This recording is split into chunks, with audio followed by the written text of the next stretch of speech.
El 99% de las especies de nuestro planeta desapareció en una serie de catástrofes globales que llevaron la vida al borde de la extinción. Pero sin ellas, simplemente no estaríamos aquí. Poco después del nacimiento de la Tierra, una colisión de violencia inimaginable la transformó para siempre. Dos planetas chocaron en el helado vacío del espacio. El impacto estuvo a punto de destruir nuestro mundo, pero en lugar de eso, lo convirtió en nuestro hogar.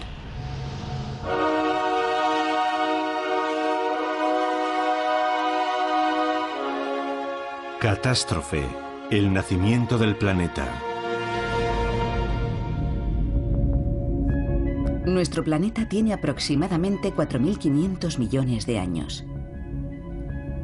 Durante ese tiempo ha sufrido terribles desastres. Es difícil asimilar la enorme escala temporal de los eventos que nos han dado forma. Para ponerla en perspectiva, imaginemos la totalidad de la violenta historia de la Tierra comprimida en las 24 horas que dura un día. Tan solo unos minutos después de medianoche, se produjo la primera catástrofe. Nuestro sistema solar ni siquiera había terminado de formarse. 20 protoplanetas orbitaban alrededor de una nueva estrella. Uno de ellos era la Tierra. Su aspecto era el de un infierno. No había agua ni oxígeno, y toda su superficie estaba envuelta en gases volcánicos tóxicos. Pero antes de que tuviera tiempo de estabilizarse, colisionó contra otro joven planeta en un impacto de proporciones bíblicas. La violenta colisión estuvo a punto de aniquilar a la joven Tierra. Pero en lugar de destruirla, desencadenó una serie de acontecimientos que dieron origen a la aparición de la vida.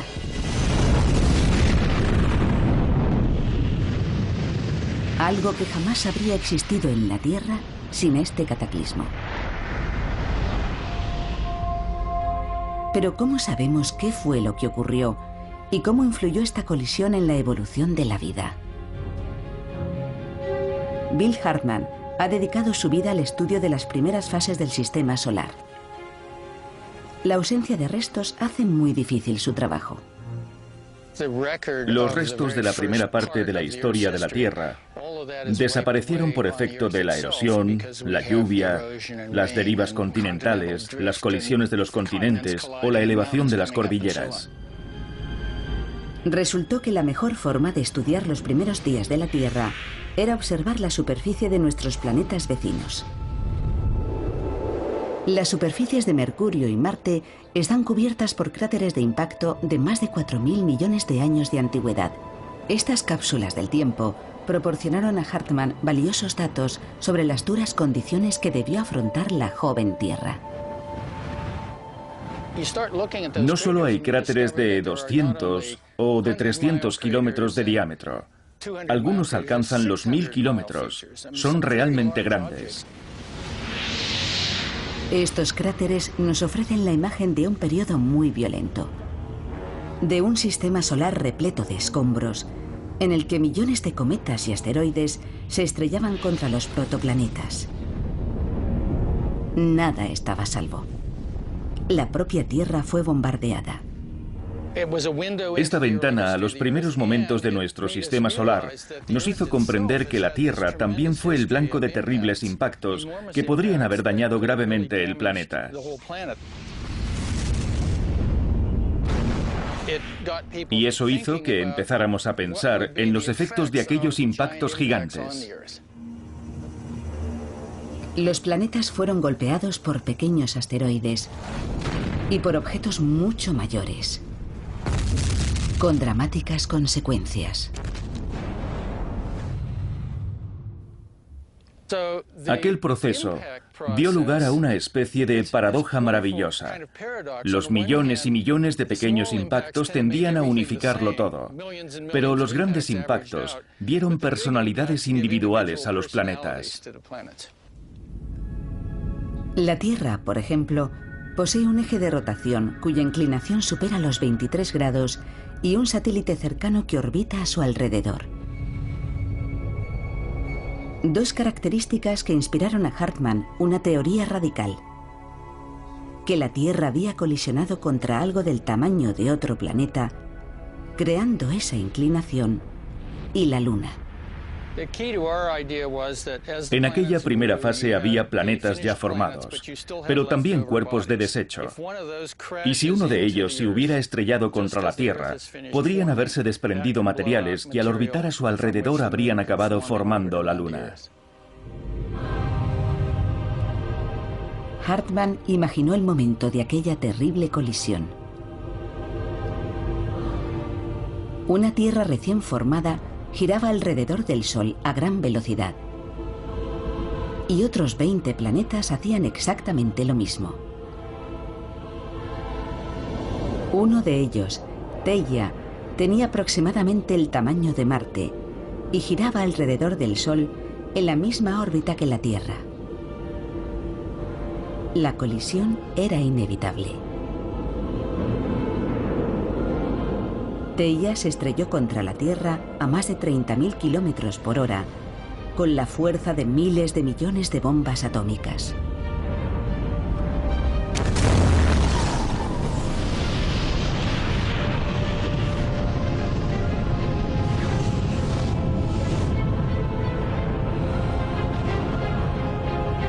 El impacto desprendió enormes fragmentos de la corteza terrestre.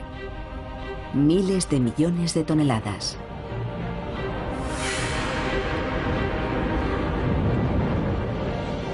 Un anillo de polvo y rocas fundidas comenzó a girar alrededor de la Tierra.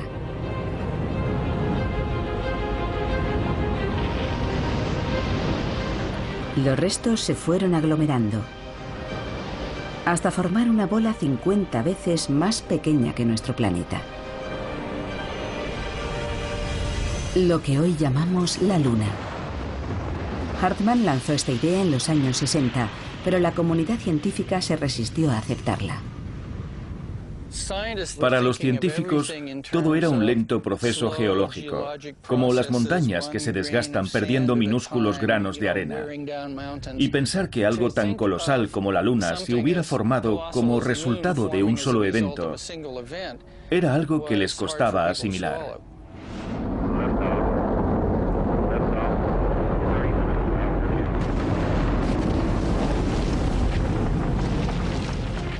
Pero la teoría de Hartmann recibió un inesperado apoyo.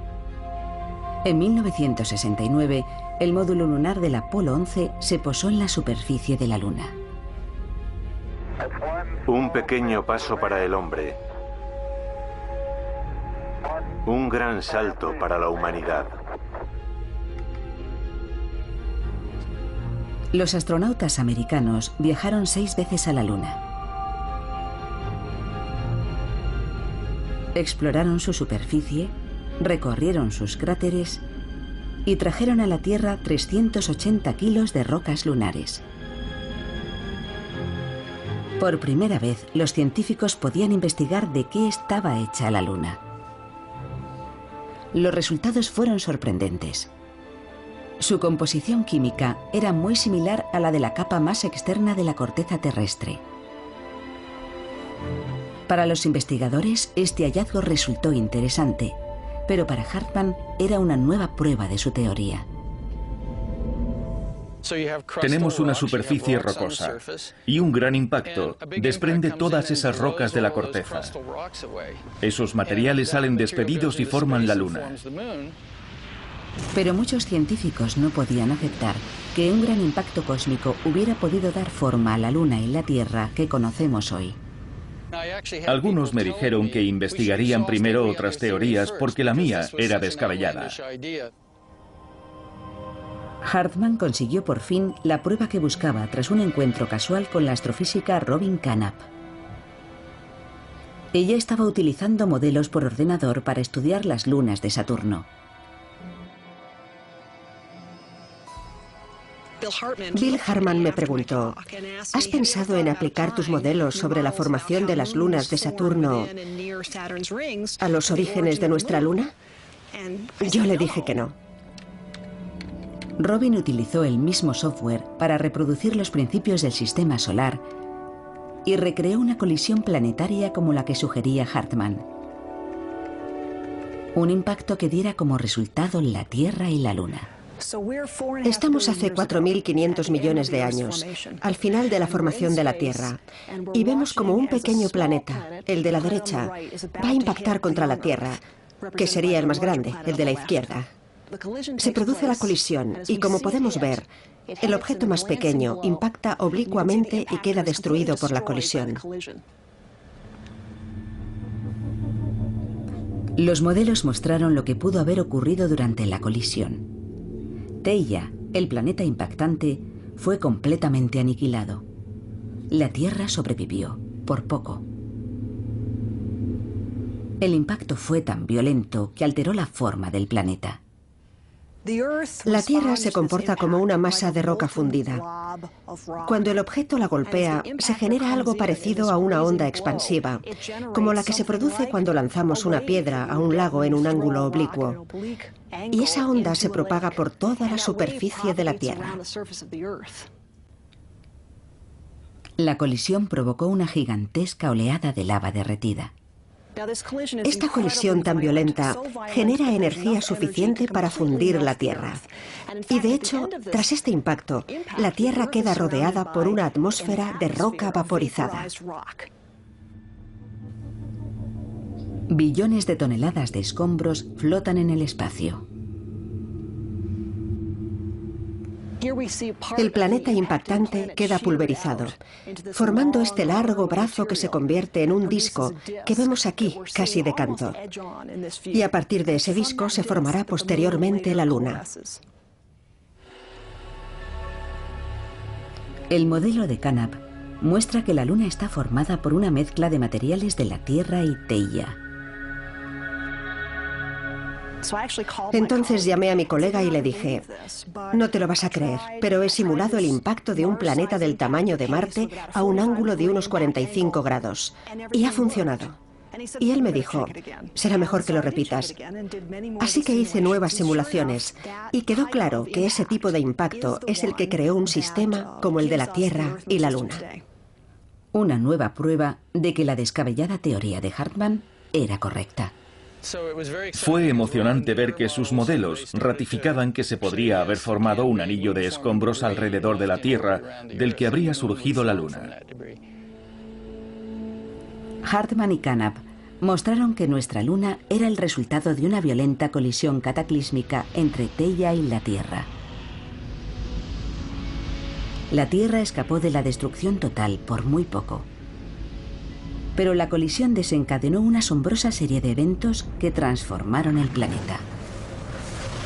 Primero se convirtió en un infierno climático, azotado por mareas gigantes. Pero estas condiciones también crearon los elementos básicos necesarios para la aparición de la vida.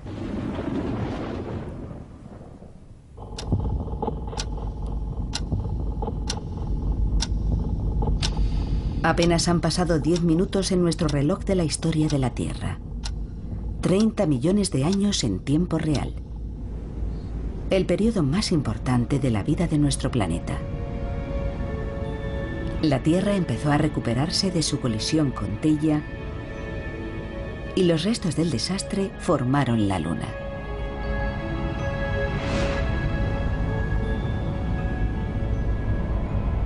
El tremendo impacto estuvo a punto de destruir nuestro planeta. Pero esta catástrofe dio lugar a un nuevo comienzo. Puso en marcha una cadena de acontecimientos que iba a transformar la Tierra en el oasis verde y azul que es hoy nuestro hogar.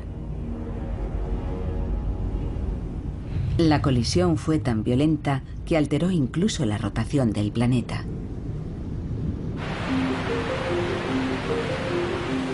Los científicos se propusieron reconstruir estos eventos a partir de los momentos inmediatamente posteriores al impacto.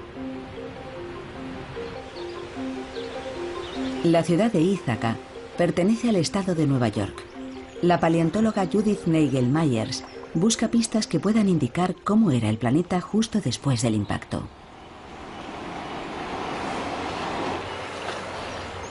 En la Tierra no quedan restos del periodo inmediato que siguió la colisión, así que debe buscar nuevas formas de asomarse al pasado.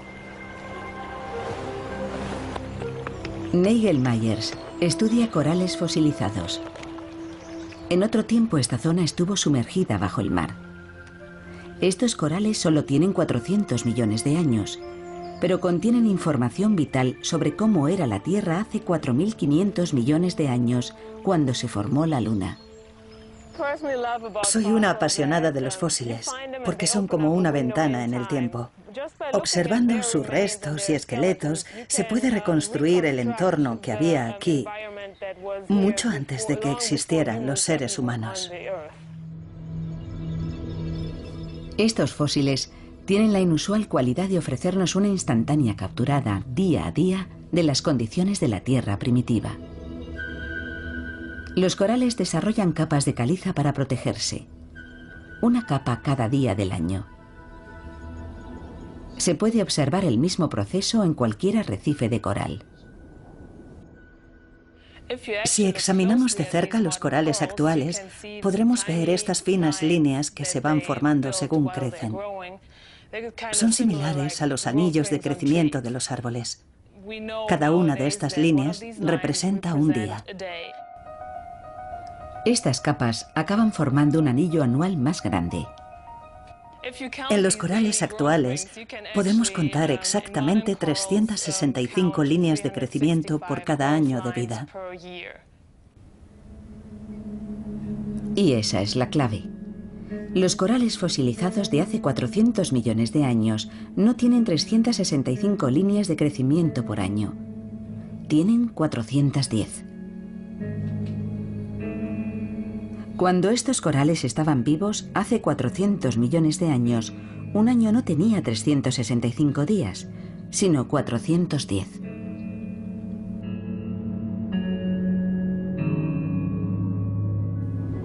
Pero se mida en días o en horas, la traslación de la Tierra alrededor del Sol nunca varía. La duración de un año siempre es constante. Por lo tanto, si hace millones de años un año tenía más días, los días debían ser más cortos.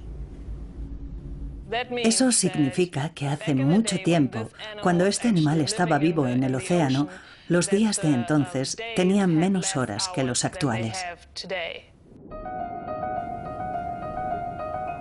Hace 400 millones de años, un día tenía solo 21 horas.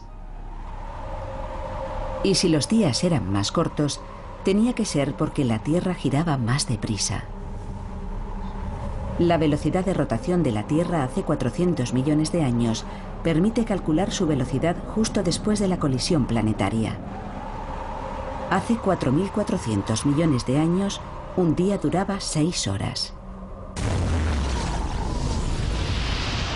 El enorme impacto que creó nuestra Luna hizo girar a la Tierra a un ritmo 4 veces superior al actual. Fue el primer paso hacia la Tierra habitable en la que vivimos hoy. Nadie podría haberlo imaginado. Esta vertiginosa rotación desencadenó las peores condiciones climáticas que el planeta ha experimentado jamás. Colosales tormentas y huracanes asolaban su superficie. Parecía que la colisión con Theia había convertido la Tierra en un mundo inhabitable.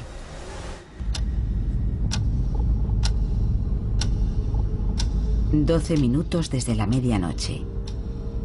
Hace 4.500 millones de años comenzó una lluvia incesante de cometas de hielo. Un bombardeo salvaje, pero no un desastre. De hecho, fue un regalo.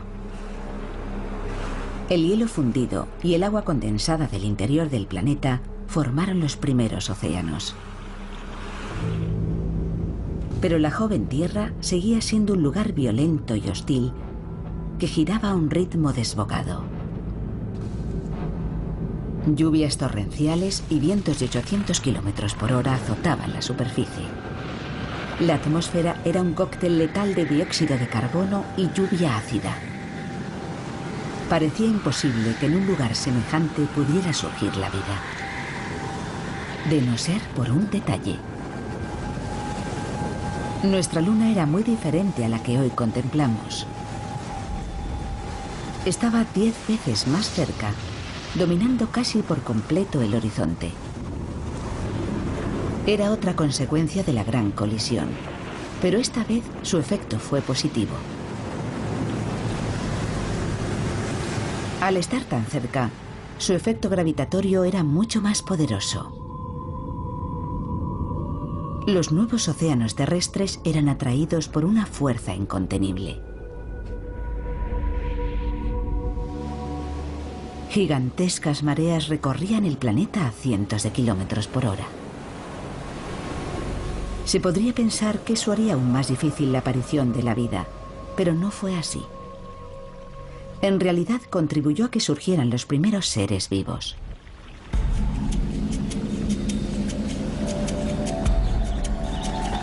La bahía de Fundy, en Canadá, tiene la amplitud de marea más alta del planeta. En ocasiones llega a alcanzar los 15 metros. Es como un modelo a escala reducida de las gigantescas mareas que barrían la Tierra primitiva. El físico Neil Cummins ha venido aquí para estudiar este fenómeno, que puede revelarnos preciosa información sobre las mareas de nuestro lejano pasado. Lo que espero ver hoy es una espectacular subida de la marea de quizá 1,5 metros a 2 metros, lo que se llama una corriente de marea. Cummins cree que debido a la mayor proximidad de la Luna, las antiguas mareas debieron ser mucho más altas y rápidas que las de la bahía de Fundy. La corriente de marea le permitirá estudiar el tipo de fuerzas que dieron forma a los paisajes terrestres, creando las condiciones para la aparición de la vida.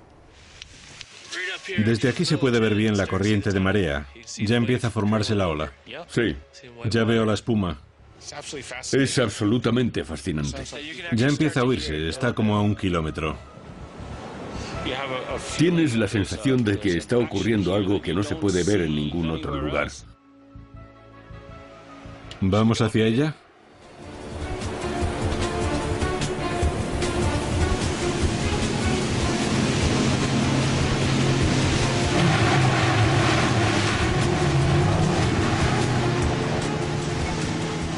Ahí viene.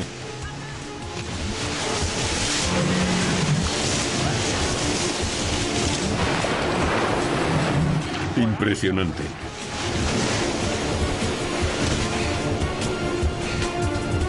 Cada 24 horas entran y salen de la bahía 100.000 millones de toneladas de agua de mar. Esta corriente de marea es una de las mayores del mundo. La avalancha se estrella contra las orillas y a su paso arranca tierra, minerales y otros materiales que finalmente arrastra al mar. Cummins cree que la acción erosiva de estas mareas recrea en miniatura aquellas mareas primigenias que agitaban los antiguos océanos. Las antiguas mareas debieron ser al menos 1000 veces más altas. Estas tienen un poder enorme, pero no son nada comparadas con lo que debieron ser aquellas. Esta corriente se desplaza a unos 12 kilómetros por hora. Las antiguas mareas debieron avanzar a velocidades de entre 100 y 300 kilómetros por hora. Y habrían penetrado tierra adentro mucho más profundamente y mucho más rápido, causando daños mucho mayores. Pero aquellos daños dificultaron o contribuyeron a la aparición de la vida. Hace 4.000 millones de años, con la Luna mucho más cerca, las mareas debieron penetrar tierra adentro a cientos de kilómetros por hora. Cada nueva marea arrastraba hacia el mar millones de toneladas de materiales, dejando las costas devastadas. El joven planeta estaba siendo devorado por sus océanos. Pero para los seres vivos fue una gran suerte. Lo que las mareas arrancaban de la tierra se lo daban al mar, creando las condiciones perfectas para la aparición de la vida.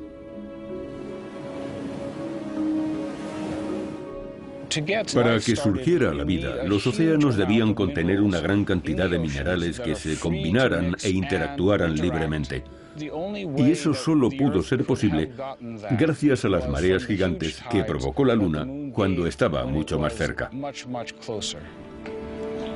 Las mareas arrancaron minerales y nutrientes de tierra firme y los mezclaron en los océanos, creando el caldo primordial.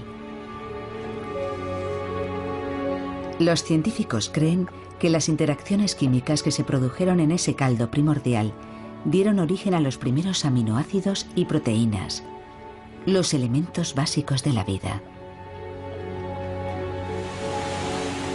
A partir de esos ingredientes surgirían las primeras células. Una colisión titánica que estuvo a punto de destruir la Tierra puede que sea la razón de que todos nosotros estemos aquí. Aquella colisión nos dio la Luna y esta nos dio las mareas. Y sin mareas puede que nunca hubiese surgido la vida. Si no hubiera existido aquel proceso, habría habido muy poca erosión terrestre cerca de los océanos. Habría sido mucho más difícil que llegaran todas esas sustancias al océano en cantidad suficiente para que se crease el caldo primordial, la sopa primigenia, y apareciera la vida tan pronto como apareció.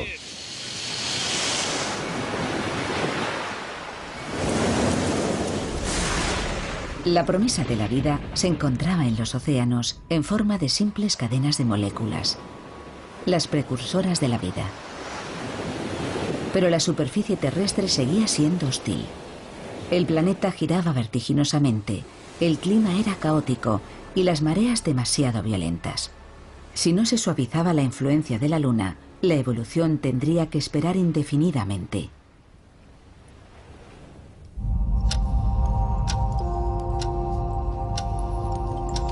Son las 3:20 de la madrugada en nuestro reloj de la historia terrestre. Han pasado 500 millones de años desde la gran colisión. Los elementos básicos de la vida se formaron en los océanos gracias a las grandes mareas. Pero los mares eran demasiado turbulentos para que evolucionaran incluso los organismos unicelulares. Tuvo que ocurrir algo que calmase al planeta y permitiese que las primeras formas de vida dieran el siguiente paso. De no haber sido así, nosotros simplemente no existiríamos.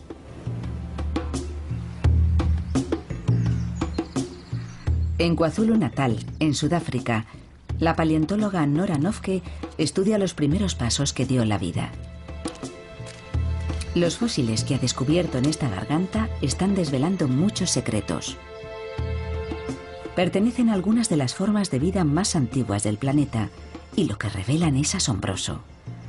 Hace 3.000 millones de años, las aguas del mar que cubría esta garganta estaban saturadas de bacterias. 1.000 millones de años después de la colisión, la Tierra rebosaba de vida.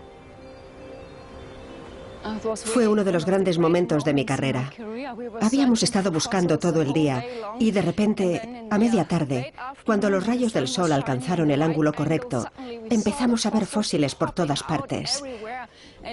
Fue increíble. Eran los restos de grandes colonias de bacterias. Estas crecían en zonas poco profundas de los antiguos mares y se encontraban entre los primeros seres vivos celulares que habitaron el planeta. En la actualidad siguen existiendo bacterias casi idénticas. Estas son colonias de bacterias vivas. Las llamamos alfombras microbianas y es fácil ver por qué. Parecen pequeñas alfombras verdosas. Podemos encontrarlas hoy en día en muchas playas arenosas. Su parecido con las antiguas colonias es asombroso. La superficie de la roca tiene un color verdoso, igual que la alfombra microbiana viva.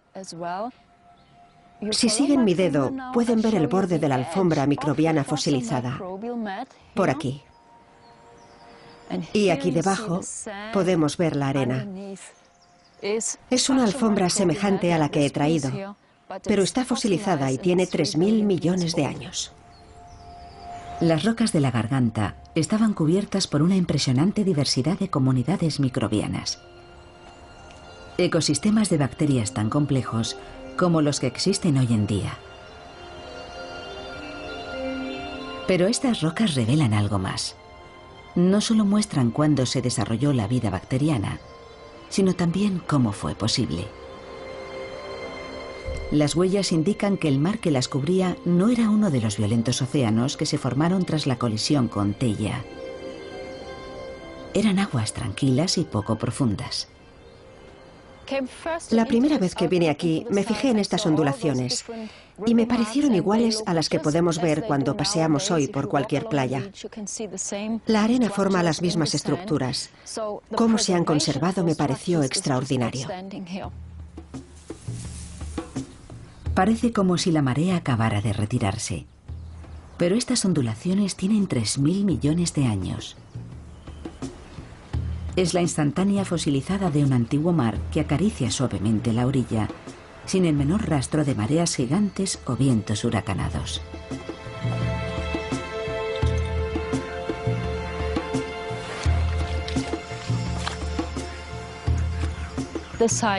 Al menos hace 3.000 millones de años, las condiciones aquí eran normales. Este era un entorno apacible, en el que la vida podía evolucionar. Algo había hecho desaparecer las condiciones extremas y las violentas mareas, y lo había convertido en un entorno apto para la vida. La culpable, una vez más, había sido la Luna y su efecto gravitatorio sobre los océanos.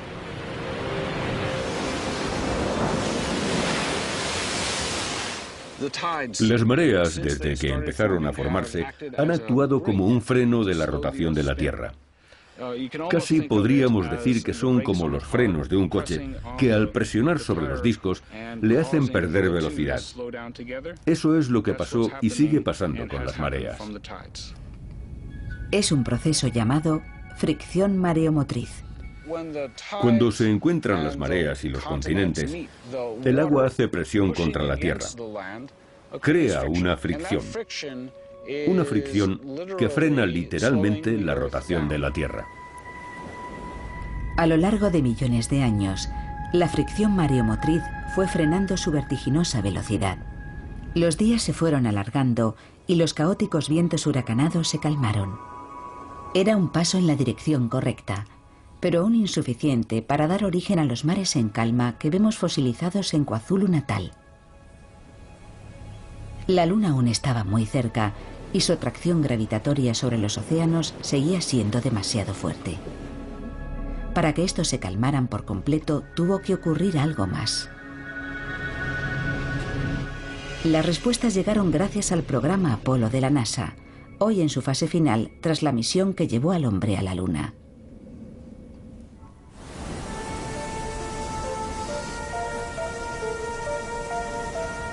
Este es el Observatorio McDonald, en el oeste de Texas. Aquí, más de 40 años después del primer alunizaje, la misión Apolo sigue adelante. El ingeniero de la NASA, Jerry Wyant, asciende a diario hasta su telescopio láser para continuar con el trabajo iniciado hace décadas. Su misión consiste en medir la distancia que separa la Tierra de la Luna. Somos la última sección en activo del proyecto Apolo.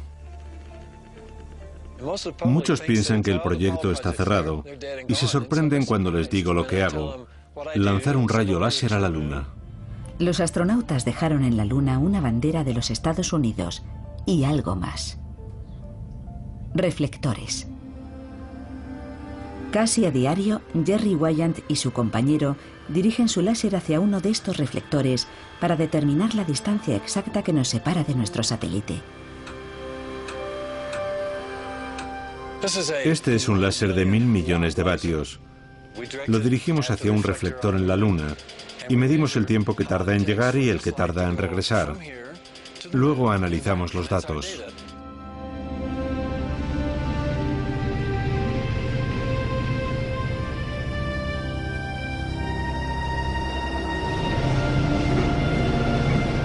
El láser mide el tiempo transcurrido con una precisión de 1 billonésima de segundo.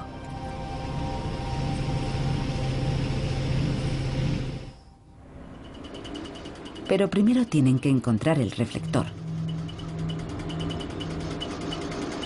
El panel de un reflector tiene el tamaño de este mapa.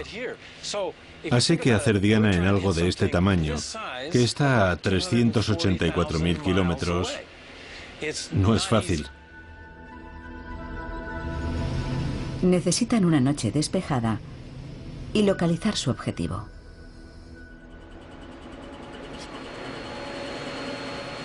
¿Parecen iguales? Sí, es fácil perderse.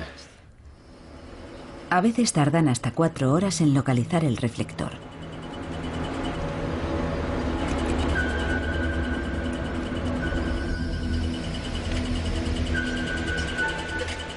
Ahí está. Ese es el reflector lunar que buscamos. Esta noche el rayo láser tarda 2 segundos y 397 milésimas en llegar a la Luna y volver. Cuando veo la Luna no pienso en cosas románticas, solo me digo, espero que el láser funcione. Puede no ser muy romántico, pero sí sorprendente. Cada año, el rayo láser de Weyand tarda un poco más en llegar, porque cada año la Luna está un poco más lejos. Una de las razones de que los científicos estén tan interesados en estos datos es confirmar sus sospechas de que la Luna se aleja de la Tierra. Y nos han confirmado que según sus cálculos es así. Es un hecho. Aproximadamente 3,8 centímetros cada año. Y ahí está la clave para entender por qué los océanos se calmaron y surgió la vida. Hace 3.500 millones de años, la Luna solo estaba a 24.000 kilómetros de la Tierra, lo que produjo las mareas gigantes. Pero paradójicamente, esas mismas mareas hicieron que se alejara. Eran tan grandes que generaban su propia fuerza gravitatoria y eso empezó a afectar al cuerpo que las había originado. La gravedad del agua influye a su vez sobre la Luna, que fue la que al principio hizo subir las aguas. Y ahora el agua está lanzando a la Luna hacia adelante, le está dando impulso. Al girar, la Tierra empuja a la Luna cada vez más lejos, como si fuera un lanzador de martillo. Es como si la Tierra y la Luna estuvieran bailando un vals, en el que la Luna crea las mareas de la Tierra. La Tierra se va frenando y las mareas hacen que la Luna tome más impulso y se vaya alejando en una espiral. Los dos cuerpos llevan bailando este vals 4.500 millones de años. La catástrofe que casi pulverizó nuestro recién formado planeta fue lo que hizo posible que surgiera en él la vida. Violentas mareas saturaron los mares de sustancias químicas esenciales. Después disminuyó la velocidad de rotación de la Tierra y la Luna se fue alejando. Los mares ricos en nutrientes se calmaron y aparecieron las primeras formas de vida. Pero cuando ésta empezaba a florecer, tuvo que enfrentarse a un nuevo desastre, una catástrofe que barrió la mayoría de las formas de vida del planeta, pero sin la cual nosotros no existiríamos. Algunas bacterias empezaron a liberar un gas altamente venenoso. Oxígeno.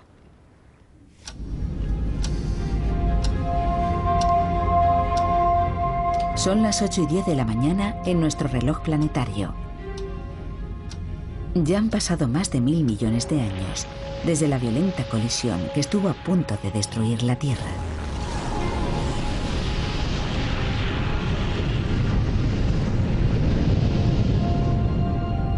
El impacto creó la Luna y puso en marcha una cadena de acontecimientos que condujo a la aparición de vida bacteriana en los mares. Algunas de esas bacterias desarrollaron un nuevo proceso que aniquilaría numerosas especies y afectaría a todas las formas de vida. Pero sin él no existiría en el planeta ninguna forma de vida compleja.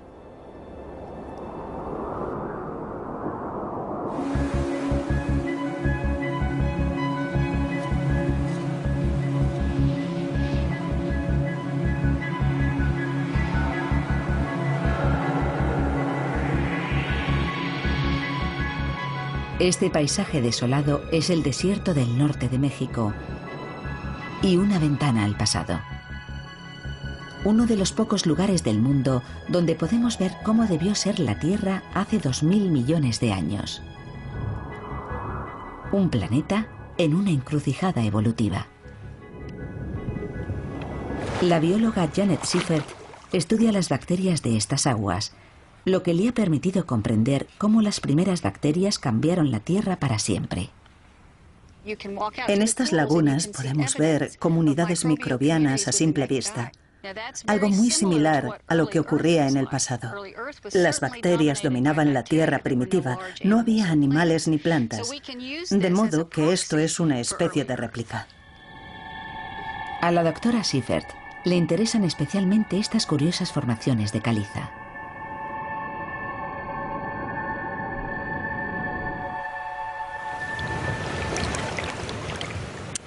Esto es algo extraordinario. Ya sé que parece simplemente una piedra del fondo de este río, pero en realidad es una comunidad compleja de vida microbiana. Los estromatolitos están compuestos por partículas de caliza depositadas por bacterias. Sus curiosas estructuras forman estos mini arrecifes. Organismos casi idénticos a estos poblaron la Tierra primitiva. Estos estromatolitos fosilizados de la cordillera Flinders, en el sur de Australia, tienen 3000 millones de años, pero son muy semejantes a los encontrados por Seifert en el desierto de México. Cada estromatolito contiene millones de organismos verdeazulados llamados cianobacterias. Sus antepasados hace 3000 millones de años desarrollaron un curioso método para obtener energía. Un tipo de cianobacterias aprendió a hacer algo especial: utilizar la luz del sol para obtener energía. Pero para ello debían descomponer el agua y utilizar el hidrógeno, lo que liberaba un componente que no necesitaban: el oxígeno. Estas antiguas cianobacterias desarrollaron un proceso químico llamado fotosíntesis, que convierte la luz del sol en energía y libera oxígeno.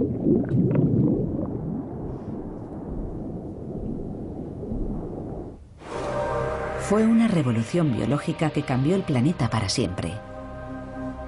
Las cianobacterias bombearon oxígeno a los océanos y después a la atmósfera. Si hace 3000 millones de años no hubieran desarrollado la fotosíntesis, casi no habría oxígeno en la atmósfera actual.